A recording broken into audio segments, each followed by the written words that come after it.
And hello, guys. Welcome back to Between the Ropes TV.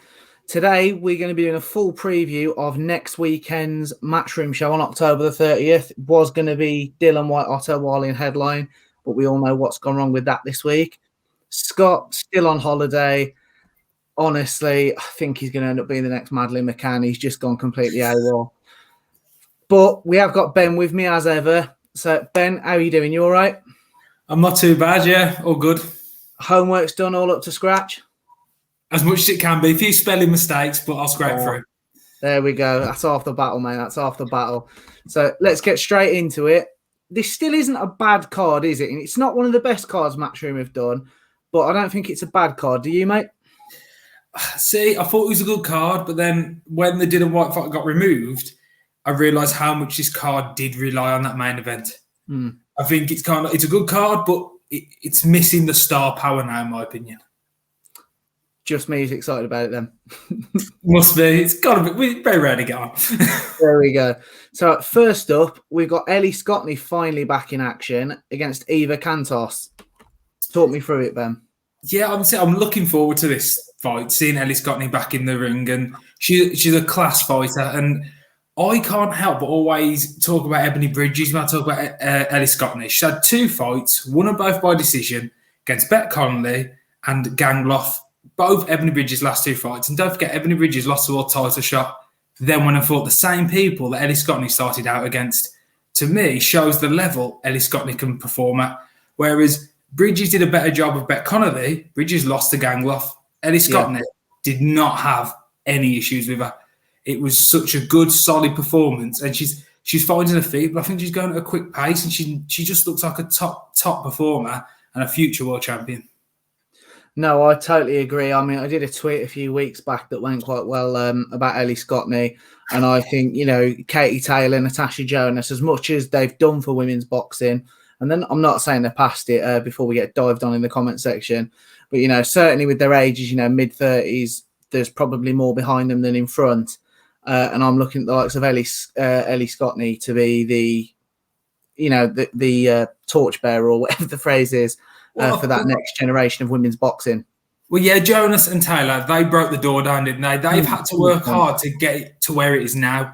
Whereas Scotney, I think all these boxers coming through, they'll probably surpass the likes of Taylor and Jonas, but that's only because they've had their way paved, which in every sport, there's someone who paves the way. And the women at the top now, that's what they've done. That's what's so good about this division, because we're getting to see that happen. No, definitely. I mean, it's a great start to the card, that, assuming it stays in this order. And this is a pre-record, guys, so we don't know if there'll be changes as the week goes on. Fingers crossed there won't be. Next, we've got a personal favourite of mine, and I'm excited about this, man. The Romford Bull Johnny Fisher back in action, fourth professional fight. So far, it's 3 wins, 3 knockouts against Alvaro Torrero. Ben, so as we don't get trolled for this being an absolute Johnny Fisher arse licking, hit us with it. Got to lick that arse, haven't you? I love the bloke. He's so good. And then after what he said, if you guys don't know, Josh did do a tweet about it, about how Johnny Fisher offered to fight Otto Wally because he didn't want to let down his 1,500 fans. And it's like, for a fight, you want to take on the person who nearly beat Tyson Fury. The balls on this man. The best thing is he did a follow-up tweet saying that wasn't just for the attention. I'll fight Otto Wally for the same money that I'm fighting Torrero for. I was just like, it was all I could do to not have an absolute crisis sat at home in the chair. I was like, I love this. I mean, I was watching, and for those who haven't, guys, if you check out Matchroom Boxing's YouTube channel, and they did like a day in the life of Johnny Fisher, and it was 16 minutes of just pure gold. That he's just such a nice guy. He's almost a bit, but I think he'll go a bit further, a bit Dave Allen-esque. Yes. You just can't help but get behind him and want him to do. You want him to do well, and you just can't help support him. I'm a big fan of him, and we should probably talk about his boxing a little bit as well, shouldn't we? He's a very well-educated man. He's got a degree and everything, and just thought I'll try my hand at boxing, obviously with S-Jam. And he's vicious, isn't he, in the ring? That's the bit I like about him. He goes from being a really nice gentleman, then that bell rings, and it's just like he just goes for the kill, doesn't he? He's really good. I mean, I do wonder if we'll get a bit more of a patient performance off him this and try and get some rounds in. I don't know. What do you think, Ben? Have you looked into this much? I've looked into Torreira. Like you've got to, even though I do think that the Ron Football will win, you've still got to look at the opponent, see what they're up against, and he's got a losing record: 13 losses, 6 KOs. But the one thing that stood out to me is I'm going to need your help here, actually, Josh, because you're not on like pronunciation. Solomon Dakares. Dakers.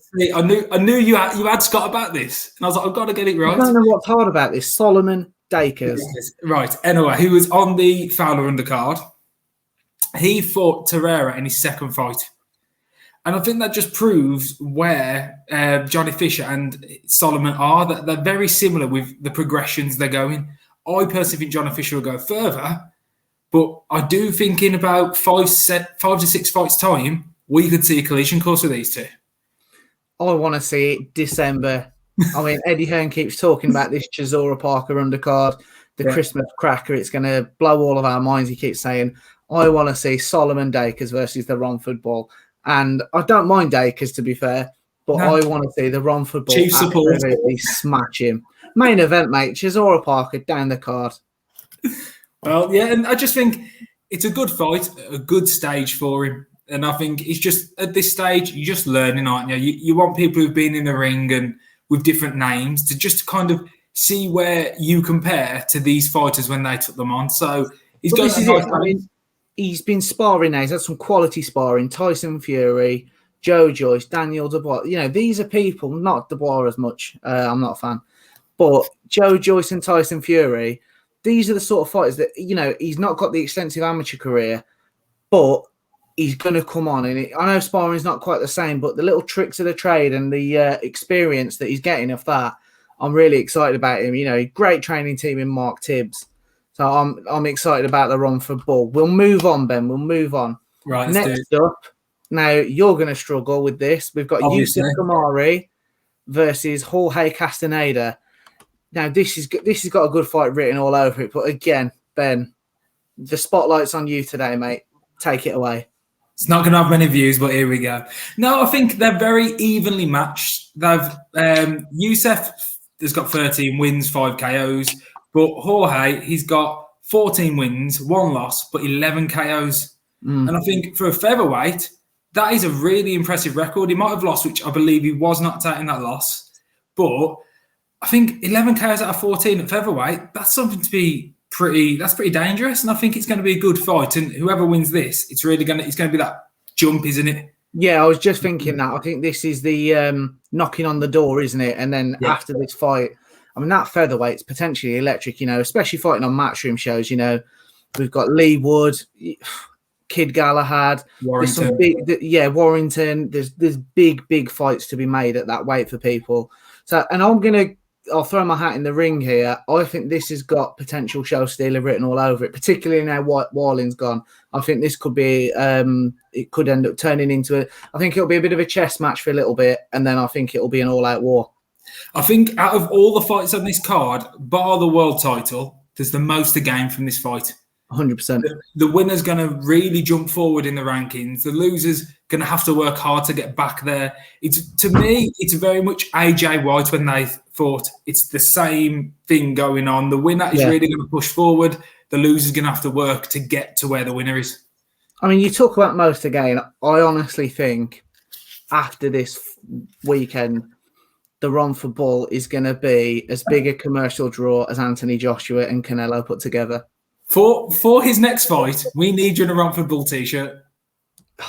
Mate, I'd wear it. I mean, can we get Johnny Fisher merch? I'm like a little kid. I am excited about Johnny Fisher. He's an absolute legend of a man.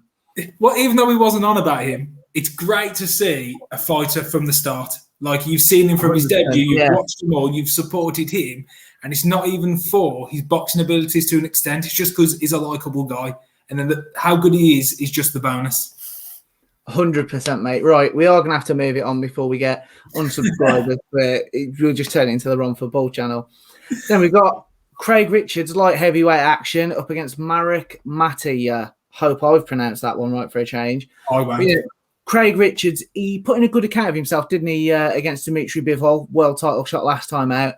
So he's going to be looking to bounce back and make a bit of a statement. And again, what is, especially domestically, it's an electric light heavyweight division, isn't it? You know, Callum Johnson laboured to a points victory the other week. Obviously, we've got Lyndon Arthur, Anthony Yard 2 coming up December the 4th in my head, but it's definitely in December. Right. Obviously, we've got Buatsi, who will be due back sometime soon. There's a lot going on there, isn't there? And Craig Richards can really put his name right back in that mix here, can't he? Well, yeah, and I think, like you say, against Bivol did not turn up in that fight. That was a fight. If Bivol was against someone like Callum Smith, he was finished in that fight. But Craig Richards, he really showed why he's in the division and where he wants to be.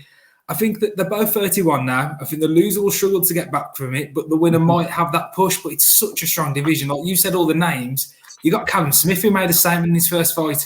I didn't. Yeah, I can only apologise, but yeah, I mean, probably the best of the bunch, but that one slipped my mind. It's because we've been calling for these people to fight each other for so long that it's just in my head. I mean, I'm glad we're getting Arthur Yard too, but that's obviously a topic for another video in a few weeks' time. But now I'm excited to see what Craig Richards can do here, because I was pleasantly surprised with his performance versus Bivol. And yeah, I agree. I don't know if it wasn't Bivol didn't turn up.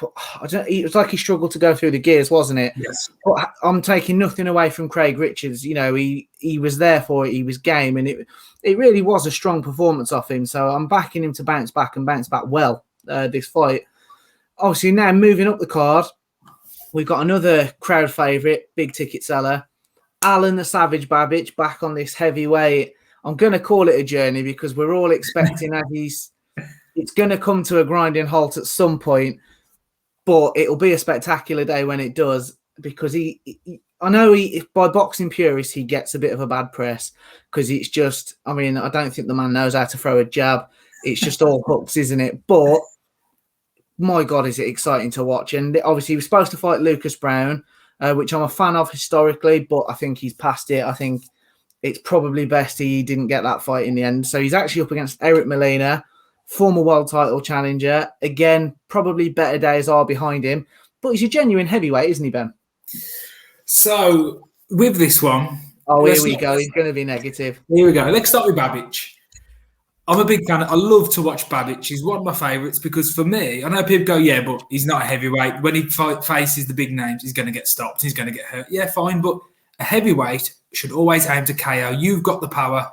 That's the division which, if you can, you want to knock him out. And he goes in to knock everyone out. And he leaves it in the ring. If he ever lost, he would have thrown enough punches to win. And he's just exciting. The amount he hits his opponent, the amount of punches he throws in a round, the numbers are ridiculous. And I just love to watch him. It's exciting. You're always going to see an exciting KO most of the time. And now I'm a big fan. I do think he'll get found out when he tries to move up. Yeah. Because let's face it. What interests me, obviously, he's a massive crowd pleaser, managed by Dylan White. Eddie Hearn, it's safe to say, is massively behind him. Obviously, let him propose to his missus in his post-fight interview at Fight Camp. But this new Bridgerweight division, obviously the WBC have come out with. Oscar Rivas beat Ryan Rizicki to win the world title this weekend. And, for me, that is, don't get me wrong, Babic needs to elevate the level of opposition that he's been in with, whether it's Bridgerweight, heavyweight, cruiserweight. But that, for me, is a division that he could potentially have an impact in. Just for argument's sake, I mean, Oscar Rivas, brilliant boxer, and I don't think Dylan White gets the credit that he really should for how he beat Rivas. But what we saw in that fight was Oscar Rivas didn't like getting bullied, didn't like getting lent on, he didn't like it up close, did he? And that is exactly what Babic brings. So I realise Dylan White, he's a bigger man, so it's easier for him to bully the likes of a Rivas.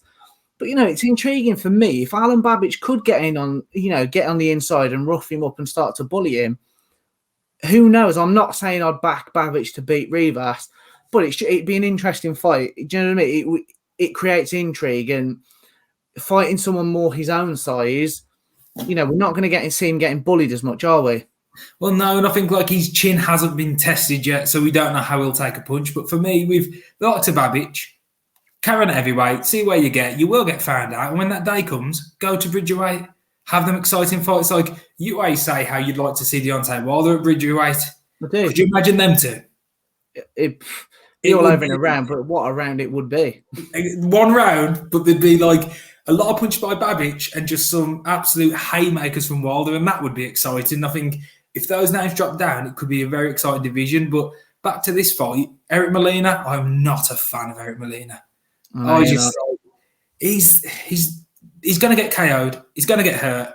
Just like I think Brown would have got hurt in this fight. I think it's right Brown not taking it. It would have been a punching bag and he would have been he could end up in hospital. But Molina, he's just a name for people who want to make their names. Now, you look at his 7 losses and the ones in it, what has he lost? 5 in his last 10, all by way of knockout. He can't take a punch. All the tests, he's been stopped. You even taking the world champions of the likes of Wilder and AJ out of it. You look at, Wardley beat him. The last loss was Wardley knocked him out. Hrgovic, another Croatian, knocked him out. Third round, off the top of my head, I believe. I just think he's going to get knocked out, and he goes to his fight. Name, isn't he? Yeah. That's the thing for me. It was more how he lost to Hrgovic and possibly against Wardley, although Wardley did a bit of a job. But, particularly against Hrgovic, it was borderline like he didn't really turn up to actually have a fight, was it? I think that was on the AJ Ruiz 2 card, wasn't it? Yeah. He sort of came and he was almost looking for the excuse to go down at some point, wasn't he? And I hope we don't get that. But, again, him as an ex-world title challenger has been in with some quality. He's not got much to gain for this fight. So I assume it, as sad as it is to say, and, it still takes balls to go in and get knocked out. But I think it does stink of one of those fights that, particularly with the reasonably late Lucas Brown pull-out, it does strike me as one of those fights, I'll come and take a paycheck and, Babic moves on. Yeah. But one thing I will say, and I hope we do get it early next year, provided Babic comes through this, Babic, Dave Allen. Dave Allen, he's a proper heavyweight. Another one who likes a bit of a war, can bang. We're fans of him massively. I mean, I like Alen Babic, but if he fights Dave Allen, I am Dave Allen all the way. Right. Dave Allen's got one hell of a chin on him. You look at the Price fight, 10 rounds of being punched in the head, and he did not drop to that ground. And it was just, he can take a beating. And I think Babic, like I said earlier, his jaw hasn't been tested. So with those overhand rights that Allen throws, he will get caught. And do you know what? Well, we'll see what his jaw is. I agree. I think that'll be a brilliant fight. I think we'd see another Nick Webb style knockout, and I'd be quite up for another 3 years of Dave Allen talking about it, because every time he talks about his Nick Webb knockout, I like it. I've got to be honest. It was one of the best nights ever. I remember we were at yours, and I just lost my head when it happened. For me, with Dave Allen, he was always around, like he had the Dillian White fight. You noticed him, but that was the fight. The knockout was brilliant. That interview on the side of the ring, it killed me. The shit he was coming out with was fantastic. And it was like, if I lost, I was retiring. It was so honest. It was genuine. It proved what kind of guy it was. And it got him back on the map. And it got him moving forward. And Lucas Brown. That nice, rich phase of it, where he probably made a lot of money as well, in fairness to him. Main event at the O2. Another thing he doesn't like to talk about too much. But we spent more time in this video talking about fighters who aren't fighting. But we'll move on to the main event now. Right. As disappointed as we are that Dillian White, Otto Warling's fallen through, this is still a main event, let's be honest. Obviously, we've got Chantelle Cameron, Mary Mcgee, world title unification. It's part of this super lightweight tournament, isn't it? Sort of the other 2 champions are fighting and winner take all. I think is it February time they're planning that, or it's coming. So we're going to get an undisputed super lightweight champion. Now, Mary Mcgee, obviously world champion, more experienced than Chantelle, isn't she? Coming into this with 27 wins, 15 by knockout, 3 losses compared to Chantelle Cameron, who, again, we're big fans of on this channel, 14 wins, 8 of them by knockout. I'm backing Chantelle for the win before we go into it anymore. But it's certainly, I've seen some bits on social media, people talking like it's quite an easy fight for Chantelle Cameron. I don't think it's an easy fight at all, do you? I don't know, and I think the one thing that gets me with this, I back Chantelle Cameron to be undisputed. Yeah, I think she'll do that. But for me, it's not an easy fight. You look at this tournament, and the other fight, again, you're going to have to help me with the pronunciation. It's Kala Reese, I want to say, versus Jessica Kamara. Have I butchered that? I don't know why you're saying names you can't say. I mean... Right, how is it? Right, but anyway, you look at this tournament... This is the final. This is not the semi, like as you call it, the semi-final. This is the final. Whoever wins this fight, or as we say, I think it's going to be Cameron. They're winning the next fight. I'm just so confident of it. And where you look, Mcgee hasn't lost since 2013. One of those losses was to Holly Holmes, who most people know in the UFC universe for being the first person to beat Ronda Rousey. That's for another video.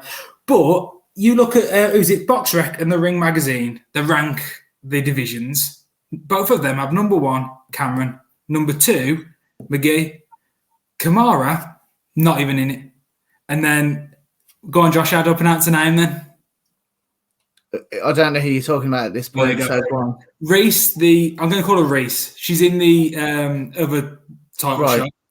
But she is she's 4th and 9th in their rankings. Why? I know that Mcgee is the mandatory to Cameron. She is first ranked, sorry. But I still think if you're doing this whole road to undisputed, keep the two exciting fighters apart. Because the odds are... Yeah, it's how... I know what you're saying, and I do get in a perfect world where you're coming from, but it's not a perfect world. And the one thing I am going to say, massive shout out to Eddie Hearn, DeBella, all the people involved with making this tournament happen. Because, we sat and did a video the other day on about the Otto Warling, Dylan White cancellation and, what could potentially be next. And aside from all that just utter rubbish, in the women's divisions, we're getting the fights. In a perfect world, yes, this would be the final, but it's not. But we're going to get to see it, and it's a great fight in this division that fans would have looked at and think, oh, that'd be a nice fight. Either one potentially. We've seen shocks happen. Look, we don't even have to go back a month, do we? Joshua Usyk, that was a bit of a surprise to us all. Well, to a lot of people anyway. But we're seeing this, we're getting it now, and in fairness, had it have been Chantelle Cameron versus one of the other two ladies involved, I think although they've got world titles, it's a tougher sell as a main event for this show. That's just my opinion. People may disagree and say the belt makes the main event, but in terms of actual excitement, I'm excited about this fight. To be honest, I think I get what you're saying. I get where you're coming from. I do think it's right. If this wasn't the headline now, Cameron against one of the other two wouldn't be as attractive as this fight. Yeah, it's not as exciting. Really, you're looking at Babic Molina as, we're going to get to see a good knockout. Yeah, and I think that's the thing, whereas the main event is there to kind of carry the fight. People don't watch a fight and then turn off for the main event. They're there for the main event, so that draws the crowd. Well, I'm watching for the second fight on the card, but that's just me. Well, Romford Bull. Imagine Romford Bull against Dave Allen, but again, another video. I couldn't watch it. I'd just be like this. I'd just be crying. It's like your mum and dad fighting. Yeah, I'll get the white flag out, waving that about. I'm not watching. I can't do this. You'll be in the ring breaking them up, but yeah, calm down, guys. Right, we'll wrap it up there. Chantelle Cameron will win. That's all I've got to say. I'll end it there. I mean, you just completely cut me off. I know. You're making rudeness a habit, and it's disgusting. Bring Scott back. I can't. Personally, I mean, we're in early negotiations. You're out, Scott's in. That's it. This is a 2-person channel from now on. It's the end of the line for you, boy. Right, we are ending it there. Thanks, everybody, for tuning in. If you're still with us to this point, it has been a bit of a rogue video, but check it out. Everybody support the Romford Ball. Before Scott stabs me, hit the like and subscribe buttons, and we'll see you on the next one. The next video, we've got a very special one coming up with a guest on. Check it out.